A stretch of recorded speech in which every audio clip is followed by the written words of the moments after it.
अस्सलाम friends, this is chef Tariq from masterdew.com। आज हम आपके लिए एक नई वीडियो लेकर आए हैं जिसके अंदर हम chapter number 1 first year chemistry basic concept के बारे में डिस्कस करेंगे। तो वीडियो स्टार्ट करने से पहले आप सबसे रिक्वेस्ट है कि अगर आप हमारे चैनल पे न्यू है तो हमारे चैनल को सब्सक्राइब कर लें और साथ बेल आइकन को प्रेस कर लें ताकि आपको नई से नई इंफॉर्मेटिव वीडियो जो है वो नोटिफिकेशन में मिल जाए। तो चलते हैं आज की अपने टॉपिक की तरफ। आज का जो हमारा टॉपिक है वो है मोलर वॉल्यूम। अब मोलर वॉल्यूम क्या चीज होती है, तो आपके पास कोई भी गैस है, सपोज करने के आपके पास CH4 ऑक्सीजन हाइड्रोजन कोई एक गैस है, अगर वो गैस 1 मोल क्वांटिटी के अंदर मौजूद है आपके पास, तो कोई भी आपके पास गैस 1 मोल क्वांटिटी के अंदर मौजूद है तो उसका जो वॉल्यूम होता है वो होता है 22.414 decimetre cube. This volume is known as molar volume. ठीक है, तो it is simply defined as 1 mole of any gas at SPP occupies a volume of 22.414 decimetre cube. This is called as molar volume. अब ये SPP क्या चीज है? SPP ये है आपके पास एक स्टैंडर्ड टेम्परेचर एंड प्रेशर होना चाहिए। अब नॉर्मल जो स्टैंडर्ड टेम्परेचर एंड प्रेशर की कंडीशन होती है वो टेम्परेचर जो है वो 25 डिग्री सेंटीग्रेड रखा जाता है और जो प्रेशर होता है वो 180 है। तो ये जो स्टैंडर्ड कंडीशन है, इस स्टैंडर्ड कंडीशन के ऊपर आपके पास 1 मोल अगर कोई भी गैस है तो उसका जो वॉल्यूम होगा वो क्या कहलाएगा? मोलर वॉल्यूम कहलाएगा और उसकी जो वैल्यू होगी वो होगी 22.414 डेसीमीटर क्यूब। ठीक है, फॉर एग्जाम्पल हमारे पास 1 मोल ऑफ CH4 है, तो 1 मोल CH4 का मतलब ये होगा कि 6.02 multiply by 10 power 23 particles of CH4। 1 मोल कोई भी स्पीशीज है तो उसके पास एवोगैड्रो पार्टिकल्स हैं, तो ये दोनों इक्वल एक दूसरे के साथ रिलेट करते हैं, तो मोलर वॉल्यूम भी क्या होगा हमारे पास 22.414 डेसीमीटर क्यूब। तो ये क्या है? 1 मोल स्पीशीज के लिए है आपके पास, तो ये 1 मोलर वॉल्यूम कहलाएगा। ठीक है, इसी तरह 1 मोल ऑफ हाइड्रोजन गैस है आपके पास किसी भी कंटेनर के अंदर, तो उसके अंदर N particles of hydrogen gas होंगे तो उसका जो वॉल्यूम होगा वो हमारे पास क्या होगा? 22.414 डेसीमीटर क्यूब मींस के मोलर वॉल्यूम होगा। ठीक है, तो ये हमारा टॉपिक था।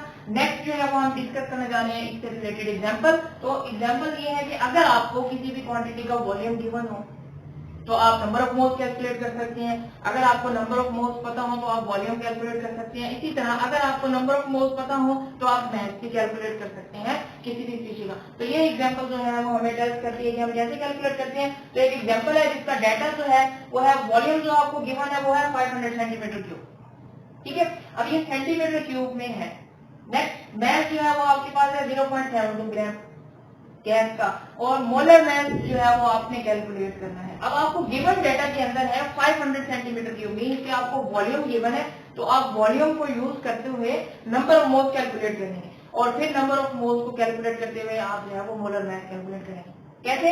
अब आपको इसके सोल्यूशन जो है वो 22.414 डेसीमीटर क्यूब ऑफ गैस किस चीज के इक्वल होती है? 1 मोल। मींस कि अगर आपके पास कोई भी गैस है जिसका वॉल्यूम 22.414 डेसीमीटर क्यूब है तो वो 1 मोल के इक्वल है। अगर इसको सेंटीमीटर क्यूब में चेंज करें, डेसीमीटर क्यूब को सेंटीमीटर क्यूब में चेंज करने के लिए हम क्या करते हैं? 1000 से डिवाइड करते हैं। ठीक है, तो यहाँ पे 1000 से डिवाइड करके ये सेंटीमीटर क्यूब आंसर आ गया। तो सेंटीमीटर क्यूब होगा क्या है? 1 मोल। सिमिलरली 1 सेंटीमीटर क्यूब क्या हो जाएगा? तो 1 डिवाइड बाय दिस क्वांटिटी। ठीक है, अब हमने कैलकुलेट करना है जो 500 सेंटीमीटर क्यूब के अंदर कितना उसका मोल्स होंगे, तो 500 सेंटीमीटर क्यूब में उसके मोल्स कितना होंगे? तो 1 divided by 22.414 centimetre cube multiply कर देंगे 500। अब ये सेंटीमीटर क्यूब दोनों हमने इक्वल जो है वो यूनिट बनाए हैं, तभी आपका जो है वो आंसर क्लियर आएगा। अगर आप सेंटीमीटर क्यूब को डेसीमीटर क्यूब में चेंज कर लेंगे, तब फॉलो करेंगे, तब भी आंसर करेक्ट आएगा। तो आपने यूनिट्स को देखना है, दोनों यूनिट सेम होंगे तो आंसर आपके पास सेम है। ठीक है, तो यहाँ से मल्टीप्लिकेशन करने के बाद मोल्स आपके पास कैलकुलेट हो जाते हैं जो कि है 0.0223। ये मोल्स आ गए। अब नंबर ऑफ मोल्स भी आपको कैलकुलेट हो गए हैं, मास भी गिवन है, तो आप मोलर मास जो है वो आसानी से कैलकुलेट कर सकते हैं, बिकॉज नंबर ऑफ मोल्स जो है वो बराबर होते हैं मास ओवर मोलर मास। तो मास भी आपको गिवन है, मोलर मास जो है वो आपने कैलकुलेट करना है, तो ये इक्वेशन की इस साइड पे चला जाएगा, नंबर ऑफ मोल्स इधर आ जाएंगे। ठीक है, तो ये डिवाइड करेंगे तो हमारे पास 0.72 ग्राम जो है वो मास है और 0.00223 मोल्स है। तो जब हम इसको डिवाइड करेंगे तो हमारे पास मोलर मास जो है वो गैस का आ रहा है। तो मोलर मास ऑफ गैस जो है वो है 32 ग्राम पर मोल। तो आप ये एक अंदाजा भी लगा सकते हैं कि अब ये गैस कौन सी हो सकती है। तो पीरियोडिक टेबल के अंदर ऑक्सीजन जो है वो एक ऐसी गैस है जिसका जो मोलर मास होता है वो 32 ग्राम होता है। ठीक है, तो ऑक्सीजन जो है वो ये गैस होगी। ये हमने वैसे भी कैलकुलेट कर लिया कि 32 ग्राम आ गया। नेक्स्ट हमें वैसे भी अंदाजा पता चल गया कि ऑक्सीजन का जो मास होता है वो 32 ग्राम। ठीक है, तो नेक्स्ट टॉपिक की तरफ चलते हैं। नेक्स्ट टॉपिक है हमारे पास स्टीचियोमेट्री। अब स्टीचियोमेट्री क्या चीज होती है? तो स्टीचियोमेट्री जो है वो हमारे पास केमिस्ट्री की वो ब्रांच है जिसके अंदर हम क्या करते हैं, क्वांटिटेटिव एनालिसिस करते हैं रिएक्टेंट की एंड प्रोडक्ट की इन अ बैलेंस केमिकल इक्वेशन। आपके पास कोई भी इक्वेशन मौजूद है, सपोज कर लीजिए कोई भी इक्वेशन है, जैसे कि हमारे पास एक इक्वेशन है कि हाइड्रोजन और ऑक्सीजन ये जब आपस में कंबाइन करते हैं तो वाटर की फॉर्मेशन होती है। अब इसकी हमने क्वांटिटेटिव एनालिसिस करनी है, मींस के how many number of moles of hydrogen are reacted with how many number of moles of oxygen to give how many moles of water molecule.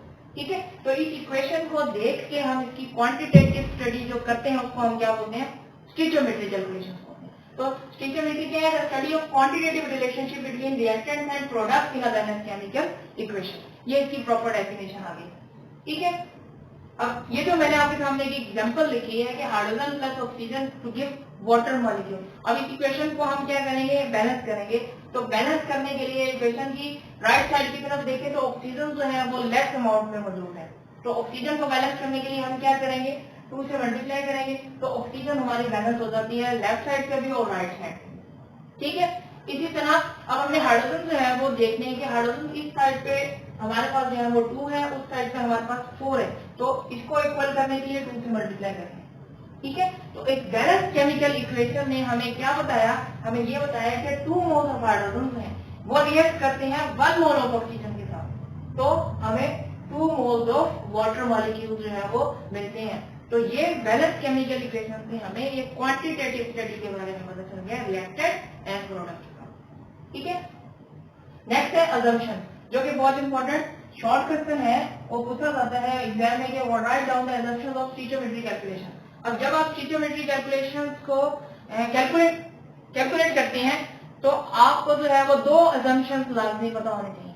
First assumption क्या है? फर्स्ट अजम्पशन ये है कि आपके पास जितने भी सारे के सारे रिएक्टेंट्स हैं वो प्रोडक्ट्स में चेंज होते हैं। और सेकेंड अजम्पशन जो है वो ये है हमारे पास कि कोई साइड रिएक्शन जो है वो ना हो।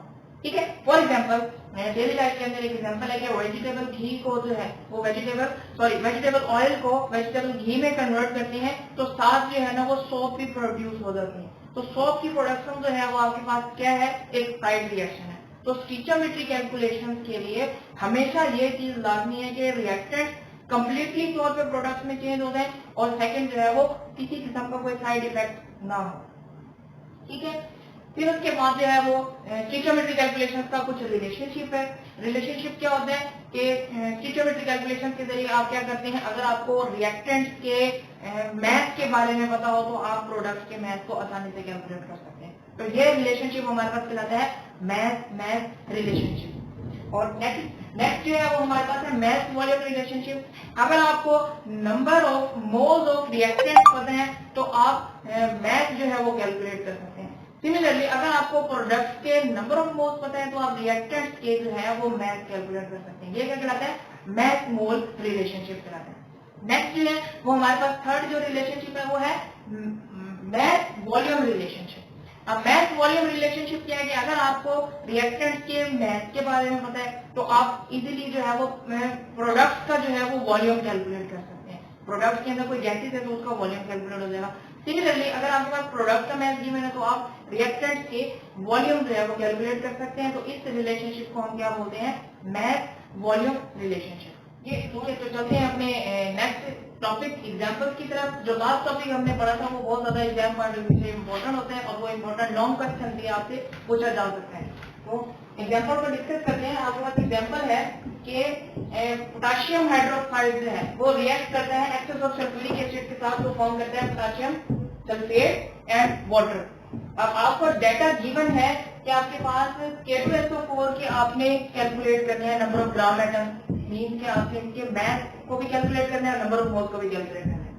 सेकेंडली आपने number of gram of water molecule जो है वो भी कैलकुलेट करने हैं। मीन्स के आपके पास डाटा जो गिवन है वो पोटेशियम हाइड्रोक्साइड की आपके पास क्वांटिटी गिवन है जो कि 14 ग्राम है। उसको यूज करते हुए आपने पोटेशियम सल्फेट और वाटर के जो है वो number of molecules and number of gram atoms जो है वो कैलकुलेट करने हैं। ठीक है, तो फर्स्ट ऑफ ऑल इस न्यूमेरिकल को सॉल्व करने के लिए हमारे पास जो गिवन डाटा है उसके अंदर हमें मास ऑफ पोटेशियम हाइड्रोक्साइड गिवन है। तो मास ऑफ पोटेशियम हाइड्रोक्साइड जो है वो 14 ग्राम है। तो 14 ग्राम अगर हमारे पास है तो इसके हम मोलर मास कैलकुलेट करें पोटेशियम हाइड्रोक्साइड को 56 ग्राम पर मोल, जो कि फार्मूला को देख के हमने कैलकुलेट किया। नेक्स्ट हम क्या करेंगे कि इसके नंबर ऑफ मोल्स कैलकुलेट करेंगे। तो नंबर ऑफ मोल्स जो है वो हमारे पास मास और मोलर मास, तो ये 0.25 मोल्स आ गए। तो मोल्स ऑफ पोटेशियम हाइड्रोक्साइड जो है वो फाइनली हमारे पास 0.25 ग्राम, 0.25 मोल्स जो है वो कैलकुलेट हो गए। अब हमें डेटा गिवन है कि आपने पोटेशियम हाइड्रोक्साइड का डेटा गिवन है, सल्फ्यूरिक एसिड का हमें कोई डेटा गिवन नहीं है, तो हमने इसको यूज करते हुए इसके भी नंबर ऑफ मोल्स कैलकुलेट करने हैं, इसके भी नंबर ऑफ मोल्स कैलकुलेट करने हैं। तो फर्स्ट हम कैलकुलेट करते हैं number of grams of potassium sulphate. तो पोटेशियम सल्फेट के नंबर ऑफ मोल्स कैसे कैलकुलेट करेंगे, तो गिवन इक्वेशन हमें यह बता रही है कि हम इन दोनों को कंपेयर कर सकते हैं कि पोटेशियम हाइड्रोक्साइड जो है वो पोटेशियम सल्फेट कितने नंबर ऑफ मोल्स बना सकते हैं। ठीक है, तो इक्वेशन हमें यह बता रही है कि 2 मोल्स जो है वो रिएक्ट करके 1 मोल पोटेशियम सल्फेट बना। तो हमने इन दोनों को आपस में कंपेयर किया, 2 मोल रिएक्ट करके 1 मोल बता रहे, जो कि बैलेंस केमिकल इक्वेशन से पता चला है। नेक्स्ट अब 1 मोल रिएक्ट करेंगे तो कितना बनेगा, तो 1 को हम क्या कर देंगे, इस 2 से डिवाइड कर देंगे। ठीक हो गया। और how many number of moles mean के गिवन डाटा के अंदर हमें पोटेशियम हाइड्रोक्साइड इतना दिया गया है, तो इतने जब रिएक्ट करेंगे तो इतने हमारे पास जो है वो number of moles of potassium sulphate बन जाएंगे। ये कैसे हुआ कि 1/2 मल्टीप्लाई बाय 0.25, ये फार्मूला होता है, स्कीम होती है जिसके जरिए हम मोल्स को कैलकुलेट कर लेते हैं। तो हम फाइनली इस नतीजे में पहुंच चुके हैं कि 0.25 मोल्स ऑफ पोटेशियम हाइड्रोक्साइड जो है वो रिएक्ट करके हमारे पास 0.025 मोल्स ऑफ पोटेशियम सल्फेट जो है वो फॉर्मेशन करते हैं। ठीक है, तो यहाँ से हमें नंबर ऑफ मोल्स कैलकुलेट हो गए हैं। तो नंबर ऑफ मोल्स को कैलकुलेट करने के बाद जो है वो हम आसानी से मोलर मास को भी कैलकुलेट कर सकते हैं, मास को भी कैलकुलेट कर सकते हैं। तो सिंपली पोटेशियम सल्फेट का मोलर मास हमें गिवन है, तो हम आसानी से इसका मास जो है वो फाइंड आउट कर सकते हैं। ठीक है, तो mass of potassium sulphate we have to find out. ठीक है, नंबर ऑफ मोल्स यहाँ से हमने कैलकुलेट किए 0.025 मोलर मास जो है वो हमारे पास कितना होगा, पोटेशियम का जो वेट होता है वो 39 है, 2 से मल्टीप्लाई कर देंगे, सल्फेट जो है वो 96 ग्राम, तो ये हमारे पास कैलकुलेट हो गया 174। तो नंबर ऑफ मोल्स का हमारे पास एक फार्मूला है, number of moles is equal to given mass over molar mass. तो मोलर मास हमें गिवन है, नंबर ऑफ मोल्स भी गिवन है, हमें मास कैलकुलेट करना है। तो हम क्या करेंगे, मास को आसानी से कैलकुलेट कर लेंगे, number of moles multiply by molecular mass. तो ये हमारे पास क्या आ गया, मास जो है वो कैलकुलेट हो गया पोटेशियम सल्फेट का। ठीक है, तो इतना मास जो है वो हमारे पास प्रोड्यूस हो जाता है पोटेशियम सल्फेट का, जो कि हमने गिवन इक्वेशन से कैलकुलेट किया। अच्छा जी, अब चलते हैं नेक्स्ट क्वेश्चन, जो इसी क्वेश्चन का नेक्स्ट पार्ट जो है वो number of grams of water molecule. अब number of grams of water molecule कैसे कैलकुलेट करेंगे, तो फिर इक्वेशन की तरफ आते हैं वापस कि हमारे पास ये इक्वेशन हमें बता रही है कि 2 मोल्स जो है वो पोटेशियम हाइड्रोक्साइड रिएक्ट करके 2 मोल्स ऑफ हाइड्रोजन जो है तो वाटर मॉलिक्यूल जो है वो प्रोड्यूस करें। तो हम इन दोनों को कंपेयर करेंगे। ठीक है, पोटेशियम हाइड्रोक्साइड एंड वाटर, तो 2 मोल रिएक्ट करके 2 मोल बना रहे हैं, तो जाहिर सी बात है 1 मोल रिएक्ट करके 1 बनाएंगे, और 0.25 जो कि गिवन है तो वो भी इतने गिवन हमारे पास क्या बनाएंगे, नंबर ऑफ मोल्स बनाएंगे। ठीक है, तो number of moles of water molecules आ गए हैं, तो नंबर ऑफ मोल्स को मल्टीप्लाई कर देंगे वाटर के मॉलिक्यूलर मास, तो हमारे पास वाटर के ग्राम एटम्स आ जाएंगे। ठीक है, तो मास हमें कैलकुलेट करना है, नंबर ऑफ मोल्स इतने कैलकुलेट हो गए हैं, मोलर मास जो है वो 18 ग्राम पर मोल। ठीक है, तो मास कैलकुलेट करने के लिए number of moles multiply by molecular mass, ये आ गया 4.5 ग्राम जो है वो मॉलिक्यूलर मास कैलकुलेट हो गया। तो हमारे पास मास गिवन है, अगर हम इस मास को मल्टीप्लाई कर देंगे एवोगैड्रो नंबर से, तो हमारे पास नंबर ऑफ पार्टिकल्स आ जाएंगे। तो number of molecules of water, इसको हम मल्टीप्लाई कर देंगे number of moles multiply by Avogadro number, ये हमारे पास कैलकुलेट हो गया 1.50 multiply by 10⁻⁻³ molecules of water. तो इस तरह इक्वेशंस को बैलेंस करके, इक्वेशन को यूज करके हम क्या कर सकते हैं, स्टोइचियोमेट्रिक कैलकुलेशंस को आसानी से कैलकुलेट कर सकते हैं।